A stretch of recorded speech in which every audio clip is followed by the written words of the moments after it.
Hello and welcome to the 2019-2020 Av Safety Seminar Series. This seminar is entitled Enhancing Pilot Skills, Expect the Unexpected.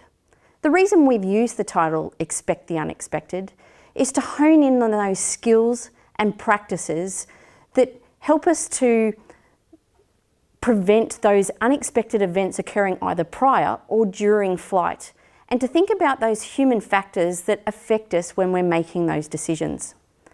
During this seminar, we're going to cover off on three specific areas. Those areas are planning for safety, decision making, and checklists. Now, you may think about, when we're talking about planning for safety, an old adage that you've probably heard several times. Failure to plan? What does that actually mean? It means planning to potentially fail. So the more work that we can actually do on the ground before we actually go flying can actually help us, I suppose, make sure that we have a better flight. Now, if we go back to what our actual responsibilities are under the obligations of the regulations, we think about, what do I need to do as pilot in command? We have to think about where that flight actually starts from and where it actually finishes. So it covers off the start, continuation, diversion, and end of the flight. The safety of those people that we're actually carrying on board our aircraft, and that final authority for that flight and the maintenance of the discipline of all of those passengers on board actually rely, well, I suppose, stay with us as the pilot in command. Now, I've taken snippets of this out of the regulations of 233 and 224. These are only small snippets, but you'll actually find more information on your obligations under those particular regulations. What are our actual obligations in regard to pre-flight planning? Before we actually go flying, we have the responsibility to actually check into quite a few different areas. And those include weather. That's fairly self-explanatory at this point. Navigation aids. What navigation aids will I actually use during my flight? Am I actually capable of using the navigation aids that are available? The aerodrome that I'm going to. Is the aerodrome an ALA, for example? Do I need to actually ring the owner to get permission to fly into that aerodrome? What are the conditions like there? What was the last time that someone actually looked at the condition of the runway? Air traffic control. When was the last time that I maybe flew into that type of airspace? Do I actually understand what air traffic control's instructions that they may give me along the way? Fuel calculations, instruments and equipment. Am I actually carrying the correct equipment for my flight? And briefing ourselves with our maps and our charts and our NOTAMs before we go. And these are all requirements that we need to check into underneath our regulations. Now, one thing that we can actually help us out is to run through a bit of a checklist for ourselves. So it's a preparation and planning checklist. And I like to call that checklist the PAVE checklist. So the P in the PAVE stands for pilot. The A stands for the aircraft. V, it's a little bit of an odd one, but V stands for environment, and E standing for our external pressures. So what I'd like to do is actually run through each of those particular elements one by one. The first one that we're going to run through is P for pilot. So what is the expectation on us as the pilot in command before we actually go flying? So things that we need to consider are us as the actual pilot. Am I well enough to actually fly?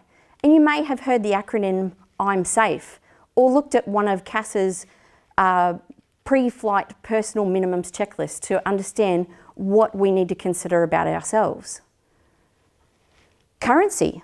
When was the last time that I actually flew? So outside of my normal 3 takeoffs and landings in the 90 days, have I actually thought about my other currency requirements that I need to consider? It's not just about what the regulations sort of say, but more or less, what am I comfortable with flying as far as currency goes?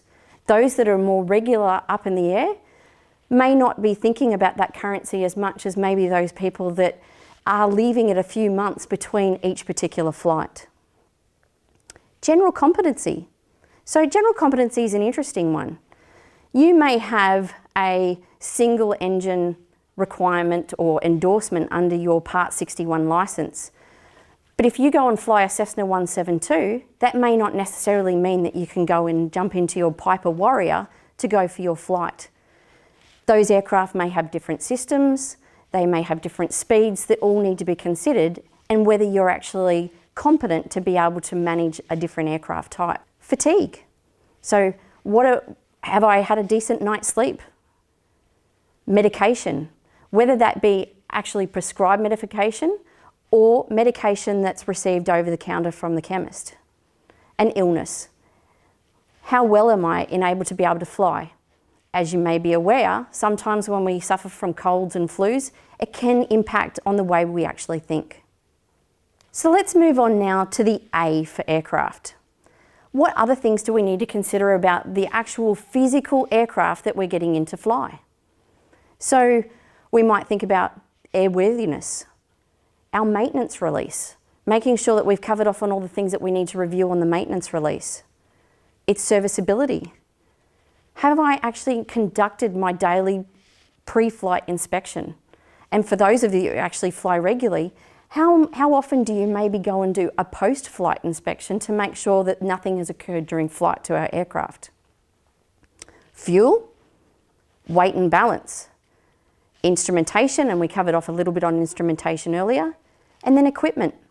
Now you may note on the slide there that we've talked about water or designated remote areas, and there's additional requirements that we need to consider when we're flying over those particular regions. Designated remote areas are annotated in URSA and prescribe certain areas across Australia, such as northwestern parts of Tasmania, the Snowy Mountains region in New South Wales, just to name a few, and our requirements to consider survival equipment when we fly in those particular regions. So you'll see on the screen here a picture of a Malaysian A330 Airbus. Now I know we're all not experts on A380 aircraft, but I'd like to have you just look at this closely for a moment, and this aircraft is preparing itself for pushback. As you'll see that the sky walkway has actually been moved back and that the tow motor is just about to push that aircraft back. If you look below the windscreens of the aircraft, you'll see a couple of little items hanging from the aircraft. And we'll zoom in here, and they're actually the pitot tube covers. Now this happened only just a few years ago in Brisbane. And we might talk about these seminars being predominantly aimed at the GA area, but you'll see here that it's not just the GA pilots that can be making mistakes, it's actually our commercial operators as well. So in this particular circumstance, there'd been evidence of mud wasps creating nests within a very short time frame in Brisbane. The local engineers ended up putting on pitot tube covers to ensure that the mud wasps would not build nests inside the pitot tubes during their turnaround time. Unfortunately, this was not communicated to the engineering crew of the Malaysian aircraft or to the actual flight crew as part of their pre-flight inspection. As a result, the aircraft ended up pushing back and taking off, and obviously pitot tube covers, meaning the fact that there was significant discrepancies in the readings of their instrumentation. The aircraft ended up having to return to Brisbane for an overweight landing. So now we'll move on to the V, meaning environment. So you might need to consider many different aspects of the environment around you. During December of 2019, you'll recall that there was significant bushfires around Australia, and this actually contributed to some safety mechanisms in regard to aviation safety. And you might even see from the picture on our slide there of a helicopter and the dust. Dust can be quite a significant issue during drought times in Australia. So if we consider quite a few of the different aspects in our environment before we go flying, think about the weather, thinking about our aerodromes, our airspace. It's one that sometimes that we neglect when we're doing our planning. When was the last time I flew into that airspace? What complexities may be ahead of me when I go to fly into that airspace? Or even what changes have occurred? Terrain. as you'll know that there's quite significant terrain around the eastern seaboard of Australia and parts of Tasmania. Last light. Have I considered when sunset will be, and am I actually capable of flying night VFR? Traffic density. Traffic density is one that often gets dismissed by a lot of pilots or not even considered.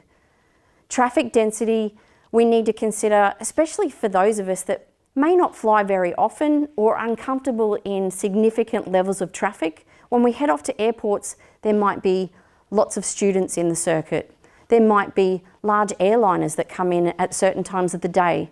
And we may need to consider some of these aspects before we actually go flying. So we'll move on to the last one in our PAVE checklist, which is E for external pressures. External pressures can come from multiple areas.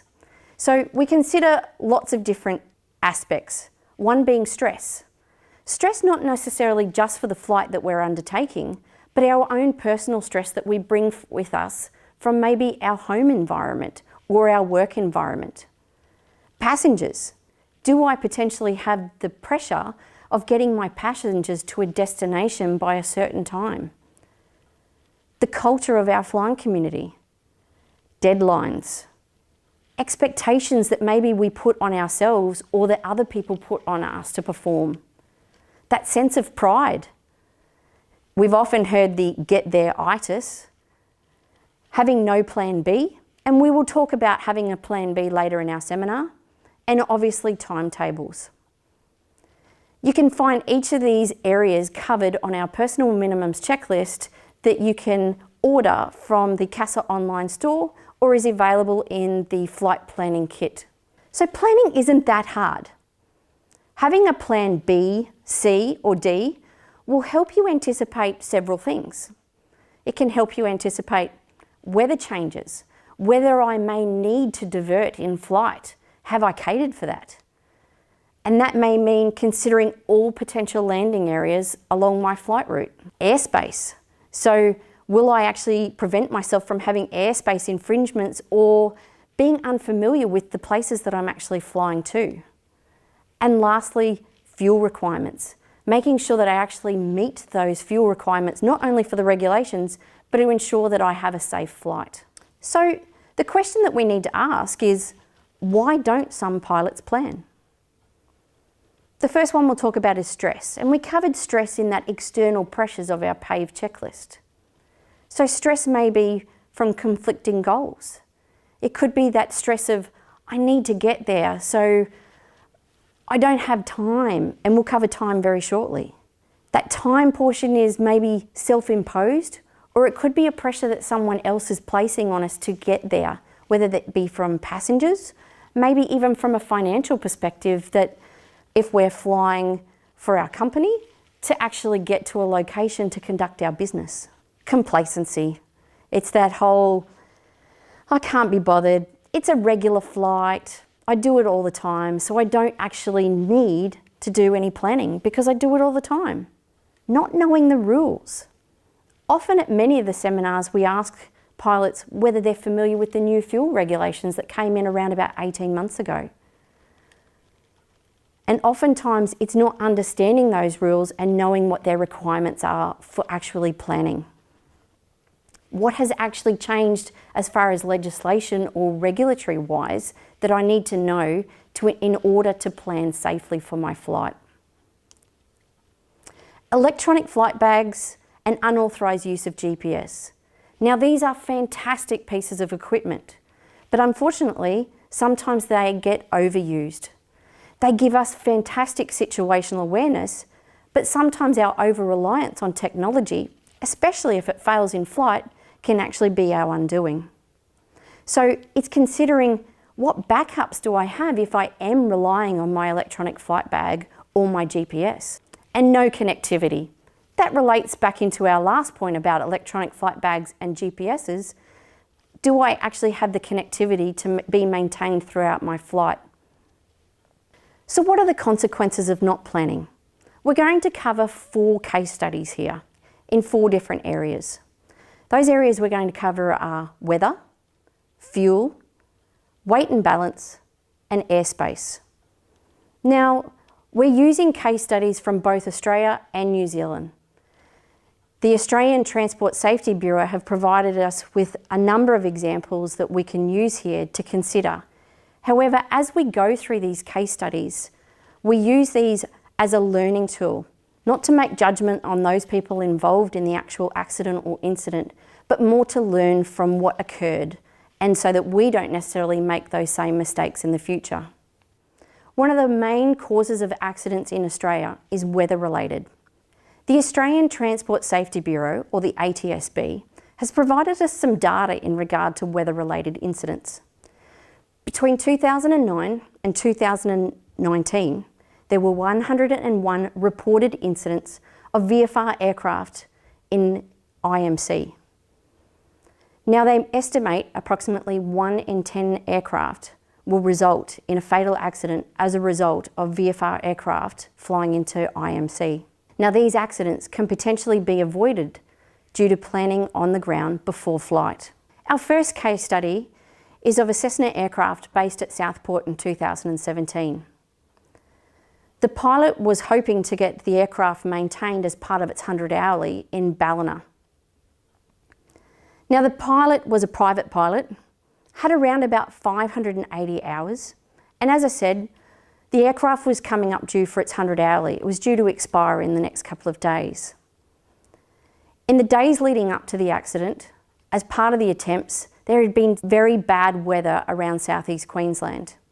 And for those of you that have flown around the area of the Gold Coast and northern New South Wales, there's some quite arduous terrain. You may be familiar with a very famous aircraft accident from the 1930s involving a Stinson aircraft that disappeared into the Lamington National Park. And that just demonstrates some of the terrain that can be impacted by weather in the region. On the morning of the accident, it was determined that it was clear weather above Southport. However, it was reported by those in the Ballina region that it was some of the worst weather that they had ever seen. The pilot departed Southport, and after leaving controlled airspace, was seen on radar to start descending into Ballina. Unfortunately, on the day in question, there is no record of the pilot accessing weather information through the NAIPS logon. The pilot was known to be very studious in getting weather information in no times prior to flying. So whether this information may have been accessed by a different method is unknown. Unfortunately, with the aircraft descending in that arduous terrain, it ended, like very many other aircraft accidents, in a fatality, around about 13 nautical miles north of Ballina. So what sort of tools do we have available to us in order to help us plan effectively for weather? We have NAIPS, we've talked about NAIPS, so that's our National Aeronautical Information Processing System. We also can get a personal weather briefing from the Bureau of Meteorology using their 1-800 number, and that's 1-800-805-150. In addition, there's cameras at many of our airports around Australia. Now, while I will always put a caveat on using a camera, the cameras sometimes update at slow rates. They can have narrow fields of vision, and therefore you don't get the full aspect of the weather that may be occurring at that particular destination. You've also got the Aerodrome Weather Information Service, or the AWIS, especially at many controlled aerodromes. You've also got the Aerodrome Weather Information Service, or AWIS, at many registered aerodromes. You also have the Aerodrome, or the Automatic Terminal Information Service, the ATIS, at many controlled aerodromes. Other methods that you could use is ringing ahead to the aerodrome. Is there a person there that can actually give you an appraisal of the weather? But just like the cameras, I'll put a caveat on that. Not everyone is an authorised weather observer, and sometimes people have a habit of overestimating cloud base. Electronic flight bags, some of you may have used apps like Windy, or you've got your Mark 1 eyeball. There are many tools available to us in order to plan effectively for weather. So let's move on to our fuel planning case study now. We're going to look at a Cherokee that was due to fly from Portapunka in the highlands of Victoria across to Parafield in South Australia. The aircraft was due to leave Portapunka, fly via Lilydale pick up some fuel and some passengers, and then fly that direct route up to Parafield, which is more or less the busy GA aerodrome on the outskirts of Adelaide. Now, the aircraft left Portapunka approximately 60 minutes behind their schedule. Upon arriving at Lilydale, the aircraft refueled, picked up their passengers, but then was delayed further. So by the time that they left Lilydale, it ended up being around about 90 minutes behind their schedule. While the pilot was night VFR rated and the aircraft capable of flying at night time, some of these considerations weren't necessarily made. Once airborne out of Lilydale, the pilot actually did have a plan B of getting fuel at Murray Bridge if required. However, Murray Bridge did have its restrictions. Those restrictions were the fact that they didn't have pilot-activated lighting at Murray Bridge. And as you've already heard so far, the aircraft was running approximately 90 minutes behind schedule. Given that the pilot had left in the afternoon, this ended up meaning that the flight was potentially going to go beyond last light. And for those of you that are familiar with the 234 fuel regulation, the pilot's fixed reserve would be 30 minutes for a day VFR flight, but increases to 45 minutes for a night VFR flight. The pilot overflew nil and did assess his fuel status. He calculated he had around about 90 minutes of flight time remaining. He had about 100 litres on board being consumed at the planned rate and based on the weather that he'd experienced along his flight path. As the flight progressed, the headwind became greater than predicted or planned. And additionally, he was required to divert and descend around weather, which increased his fuel consumption and truck miles. So let's have a little bit of a closer look at what happened to the aircraft as they got closer to Adelaide. Unfortunately, night started to descend upon the pilot. And as they started getting closer to the VFR route that would take them into Adelaide and thence onto Parafield, the aircraft had already had to divert around weather and descend, which made picking them up on the radar a little bit harder, and also that additional fuel burn that we talked about. The pilot called up for clearance, but he couldn't actually be identified by air traffic control. And it was some minutes before that they were able to pick him up on the radar. The aircraft was identified about 30 nautical miles south or east of Adelaide and cleared to track via the VFR route. About 6 minutes later, the pilot started to get concerned about their fuel and requested a track to overhead Adelaide. The aircraft was cleared to Adelaide City and then Port Adelaide to head up towards Parafield. However, a minute later, the aircraft ended up declaring a pan due to insufficient fuel, and the aircraft ended up being cleared to land runway 30 at Adelaide. Now, under our current fuel regulations, the requirement would be to declare a mayday if we believe that we're going to eat into our fixed reserve during our flight, and the mayday call would have occurred prior to this particular point. So let's consider some of the main points of this particular flight. The pilot landed successfully, but the post-flight dipstick indications were that there was less than 20 litres remaining in the aircraft. The pilot's last opportunity for fuel was actually at nil because of aerodrome lighting. Even though the aircraft had already had a plan B of Murray Bridge, lighting was not available there. There were other airfields en route, but during daylight hours where fuel could have been made available. The flight was actually conducted at lower altitudes than planned due to cloud, and we saw there that the pilot ended up potentially using more fuel due to descending and having to divert around weather. And had the pilot transmitted a pan call earlier, he may have received a clearance without being identified by air traffic control. So what are some of the tools that we can use to assist us in effectively planning for our flight? One is our Time in the Tanks fuel card, available again on the CASA online store or in the CASA flight planning kit. The other one is our requirements to maintain continuous flight logs throughout our flight at regular intervals. So let's move on to our weight and balance case study. And this one comes to us from New Zealand, involving a Cessna 172, departing a small airfield called Mandeville in the South Island. The aircraft had 4 people on board, pilot and 3 male passengers. The larger of the passengers was sitting in the right front seat, and as you'll see from the picture on the right side of your screen, there was actually quite a large amount of baggage in the baggage hold, approximately 136 kilos, actually overweight for what that area could hold on the aircraft. And prior to flight, the pilot was actually seen bouncing up and down on the back tail of the aircraft, almost to determine weight and balance from that perspective, and stating, "We'll fit another horse in that aircraft." Unfortunately, the aircraft did not clear the trees 500 metres down from the departure threshold of the airfield and ended up clipping the trees and ended up in a fatality with the pilot on board. So what do we need to consider for weight and balance prior to our flight? The first thing that we should always refer to is the aircraft operating manual or the pilot's operating handbook. That should be our first and foremost item that we go to.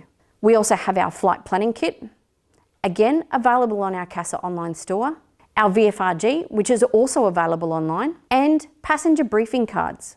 Now, the reason I bring up passenger briefing cards is passengers actually understanding their obligations and responsibility before getting on your flight can also assist with weight and balance. I once had a person at one of my seminars state, "No weigh, no go," because we have requirements about when we actually have to weigh our passengers before they get on the aircraft. Additionally, some of the items that we actually put on the aircraft. If our passengers understand what they need to do or what they can and can't bring on our aircraft, that will assist you in conducting not only your weight and balance, but taking away some of those pressures or stresses that we talked about earlier in our seminar. Here's an example of our CASA safety briefing card that you can use. Now, this is available as an A5 card that you can receive from our CASA online store. So the last area that I want to go through in our case studies under pre-flight planning is airspace infringements. Now, the last case study I would like to go through as part of our pre-flight planning is airspace and airspace infringements. There are many causal factors as to why we actually encounter airspace infringements in Australia, and some of this information has come to us courtesy of Air Services Australia. As you'll see from the graph on your screen, pilot distraction, chart misreading, and high workloads can cater for the majority of the reasons why we see airspace infringements. In addition to those, we have pilot inattention and incorrect use of equipment. Now, that use of equipment could be navigation aids, electronic flight bags, GPS.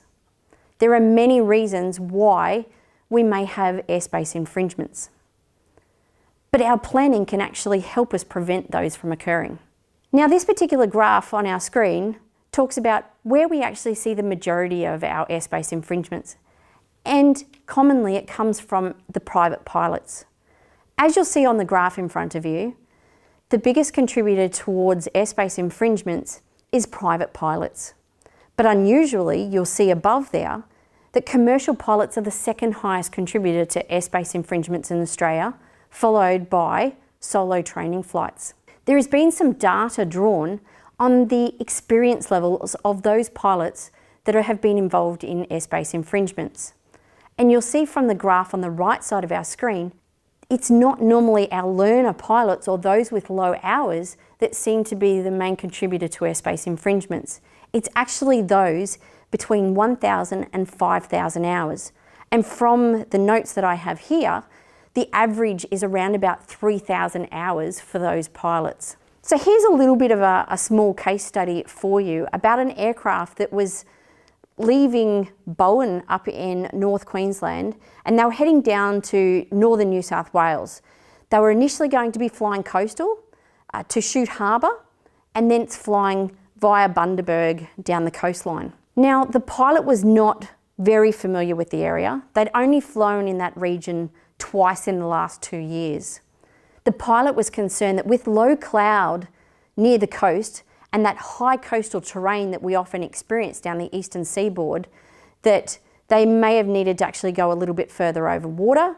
In an effort to stay out of cloud and away from that high ground along the coast, the pilot decided to track overhead Hamilton Island. And as some of you might see from the map on your screen, Hamilton Island actually has controlled airspace. And it was believed that the pilot, the last time that they'd flown in the area, the airspace wasn't active at the time of their flight, but not having checked ATC hours of activation, the aircraft ended up infringing on Hamilton Island controlled airspace. So how can we prevent airspace infringements from occurring? First of all, we have our maps and our charts. So studying our flight route is extremely important. That also means potentially looking ahead for what clearances we may or may not get from ATC and where we may need to track as a result. Checking NAPES for our NOTAMs. What airspace is active and deactive? For those of you that aren't aware, not only do we have our normal NOTAMed airspace, but in addition we have temporary restricted airspace that can be activated across Australia. And these NOTAMs, because they don't belong to a particular location, will appear in the head office FIR NOTAMs. So looking through those FIR NOTAMs becomes extremely important to ensure that we don't infringe on airspace that we wouldn't normally expect. Air traffic controllers. Air traffic controllers are a huge source of information in regard to airspace. They would prefer that you actually contact them if you feel unfamiliar or uncomfortable flying through their piece of airspace before you get there. Ring them up on the ground before you go. That way they know who you are when you're actually coming. They can provide you a little bit of information about local procedures that you may not be familiar with. And then last of all, we've got our electronic flight bags, which have a host of information for you, and even with those activations of shading on your screen about when airspace can be active and deactivated. So that covers off on our first component of our pre-flight planning module. So we'll move on to our second module, decision making. And just like pre-flight planning, decision making can impact on us having a successful flight. So what are some of the traps to decision making? First of all, bias. There's many different types of bias. And one that comes to mind is the halo effect, for example. Now the halo effect is one that can be described only as putting maybe someone up on a pedestal because of maybe their experience or who they are as an individual. I like to use the example of Chuck Yeager, for example. So if I went and asked Chuck Yeager a flying question about something about maybe a modern aircraft and flying that aircraft now, I might take his example or his advice really highly because of his experience and what I know about him as a pilot. But then again, I might ask that same question of a brand new grade 2 flying instructor. Now, that flying instructor may not have that same experience as Chuck Yeager, but they're a lot more current. And maybe I need to be listening to them rather than that person that I've put up on a pedestal under that halo bias. The second one is time pressures. So we talked about time pressures playing into our planning and maybe preventing us from planning. It also plays into our decision making, and it can work both ways. As you know, when we're under pressure and time is of the essence, maybe we don't make effective decisions because we don't have enough time to think about what we need. When we're put under time pressure, maybe we don't have the time to really think through all of the areas that we need to consider. But on the other hand, time can also play in the fact that we have too much time. When we have too much time to consider something, maybe we're taking in too many different options that we then get mixed up in all of those extra things that we're thinking about, rather than maybe selecting a few particular items. Fatigue. As we all know, we don't think as well when we're tired. Solving the wrong problem. We've seen plenty of examples over the years of solving the wrong problem.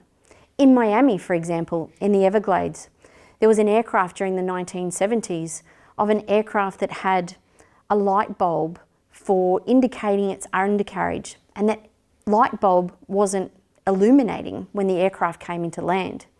As a result, the flight crew ended up holding for quite a significant time, but inadvertently actually knocked the autopilot off and ended up crashing prior to actually arrival. And it wasn't that the undercarriage wasn't down, it was the fact that the light bulb was actually blown. And therefore you can see us solving potentially the wrong problem. Failure to consult.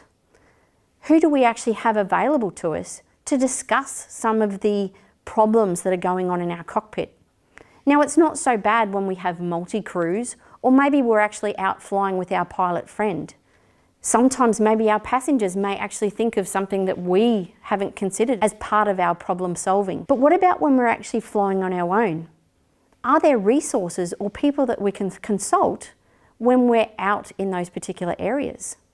So I think of other parties such as air traffic control or other pilots on the area frequency that maybe if I'm in some sort of problem, I might be able to utilise them as a resource to consult. And the last one is complacency. And I think we covered off complacency as part of our failure to plan earlier. It's that, I can't be bothered kind of thing. So we're going to look at tools, just like we did in flight planning, that we can use as part of our decision making.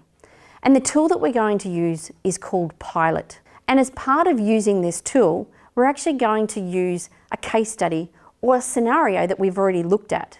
And the case study that we're going to use is the aircraft flying from Portapunka in Victoria through to Parafield in South Australia.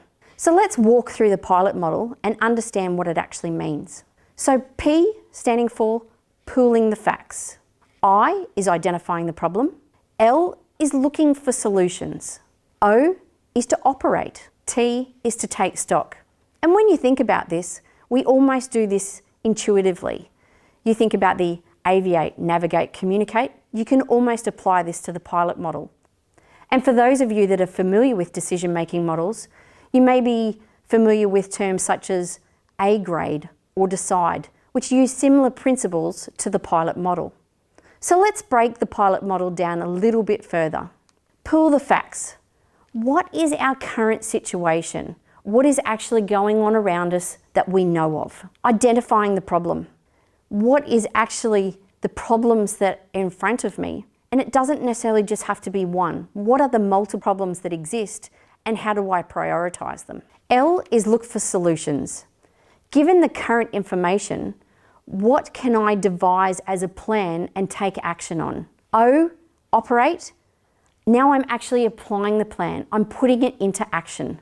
And the last one, and maybe I will take back the word last one, is take stock. Has your plan changed since the situation started? Now the reason why I say I don't like to make it the last one is, as you will see by the diagram in front of you, is that this planning model is actually very cyclic. Once you start and you put an action in play, it may actually change the situation in front of you, and therefore you need to repool the facts and work back through the problem again. We're going to apply the pilot module to the case study that we saw in the planning module, where the aircraft flew from Portapunka in Victoria to Parafield in South Australia, and we had a fuel issue along the way. So now we can pool the facts. The aircraft departed behind schedule up to 90 minutes. The aircraft potentially arriving after last light limited their landing areas and ability to be able to get fuel. Diversions and descent due to cloud and weather created more flight time and potential more use of fuel. Lower altitude, the headwind that the aircraft encountered in the initial phase of flight and which had been planned for was only 10 knots, but the aircraft had actually encountered 20 to 25 knot headwind toward the end of the flight. And the last available fuel for the aircraft was at nil, and the decision to overfly based on that information at the time.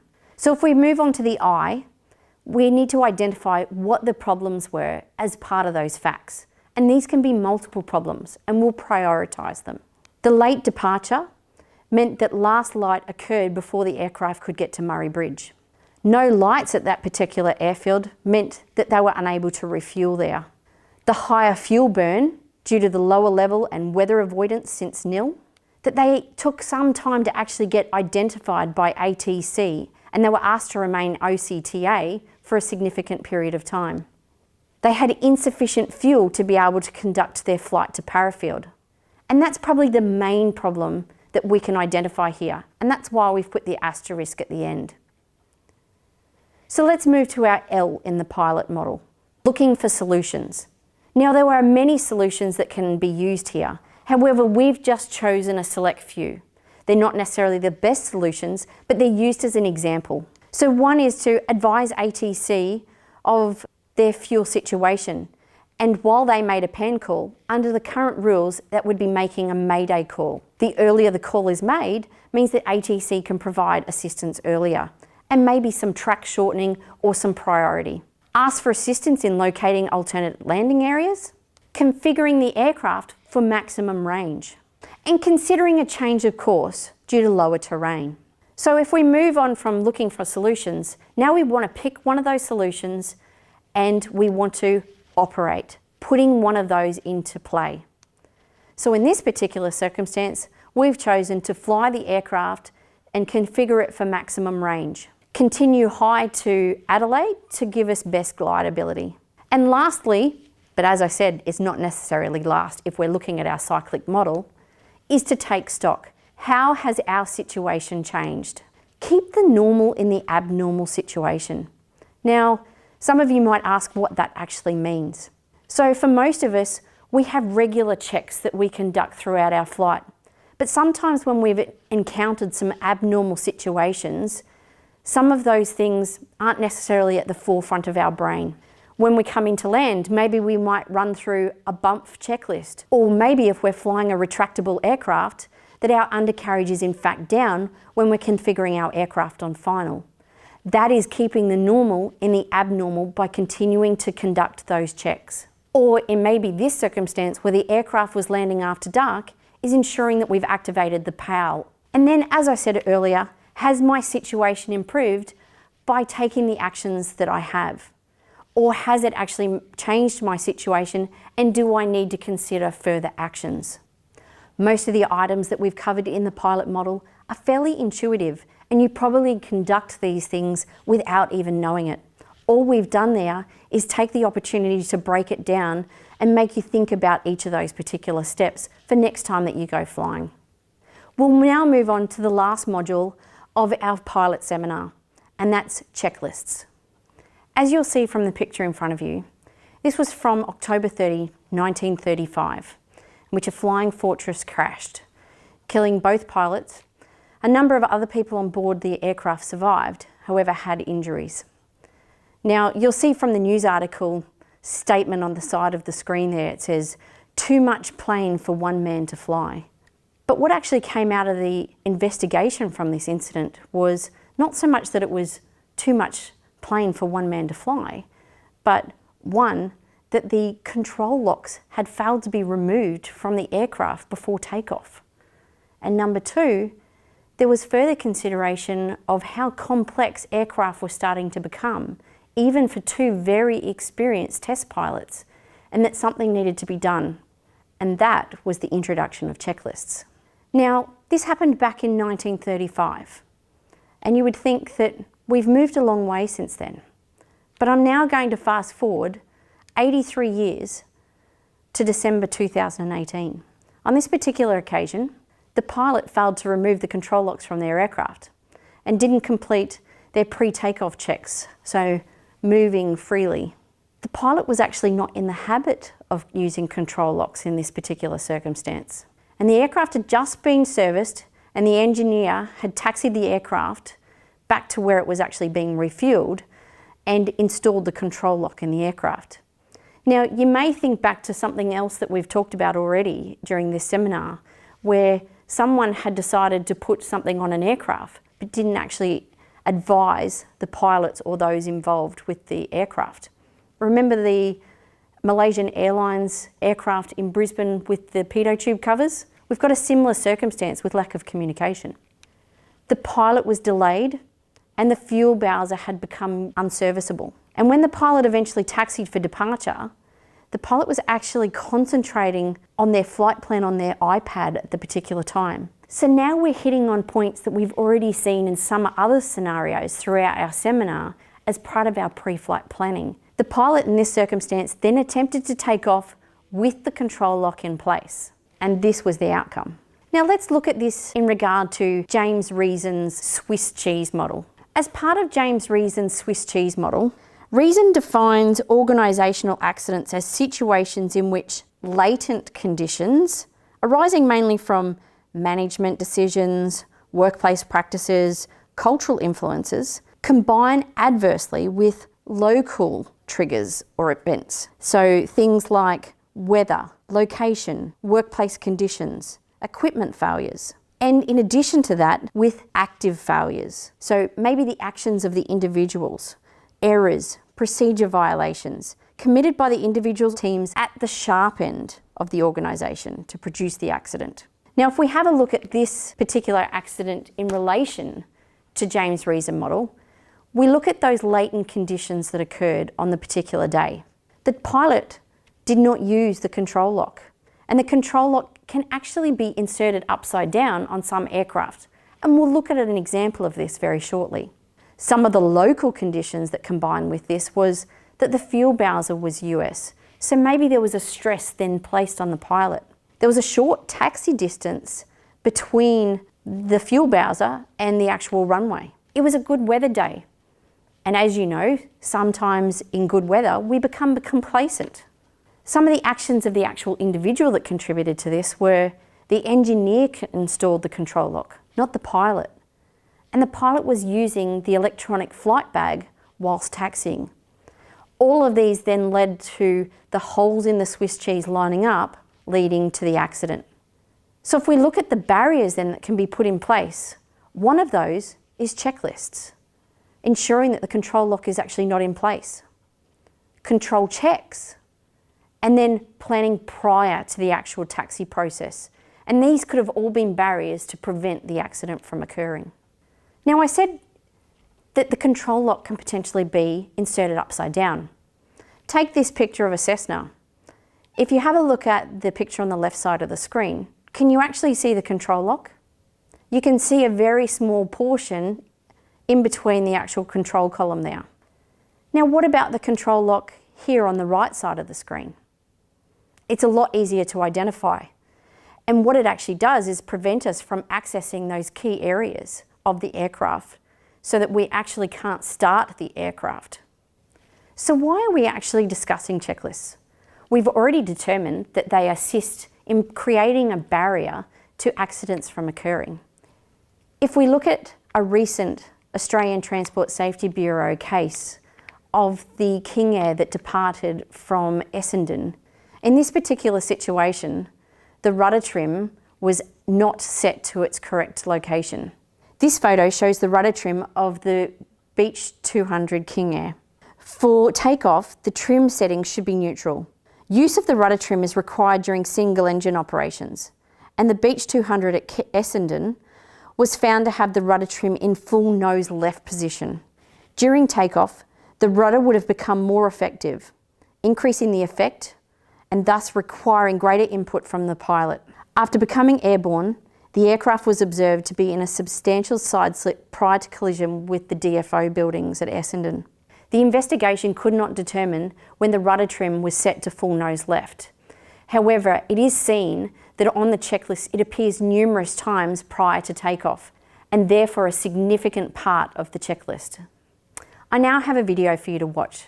This video comes from the CASA Human Factors Kit. Have a look and see what may seem obvious to you.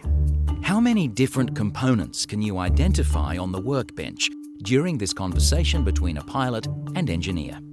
Some parts just wear out. How long do they normally last?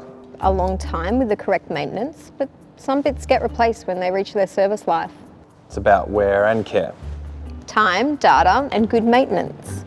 What are some things I can do? Be thorough with your inspections. Always am, but you could show me how to be better. Fill out the maintenance releases with enough detail to help with troubleshooting. And make sure they're legible and not a chicken scroll. You guys write like doctors. Okay, all right, I got it. Write clearly, good dailies, and detail. It's my livelihood, but it's your life. If you counted 10 different components on the bench in the foreground, well done. But watch again for all the other changes. Some parts just wear out. How long do they normally last? A long time with the correct maintenance, but some bits get replaced when they reach the end of their service life. It's about wear and care. Time, data, and good maintenance. What are some things I can do? Be thorough with your inspections. Always am, but you could show me how to be better. Fill out the maintenance releases with enough detail to help with troubleshooting. And make sure they're legible and not a chicken scrawl. You guys write like doctors. Okay, all right, I got it. Write clearly, good dailies and detail. It's my livelihood, but it's your life. As you can see from that video, you don't always know what you're looking for, and that's where checklists can come in handy. We've already talked about why planning isn't necessarily completed, or maybe why we're ineffective in our decision making. Let's have a talk about why maybe we don't necessarily complete checklists. The first one is attitude. Maybe there's an actual lack of motivation to use the checklist. Distractions or interruptions, and this occurs either while we're doing our checklist or maybe conducting routine activities such as our pre-flight check of our aircraft. And as you'll see by the screen, the walk around is a common time that we do get distracted. And what should we do?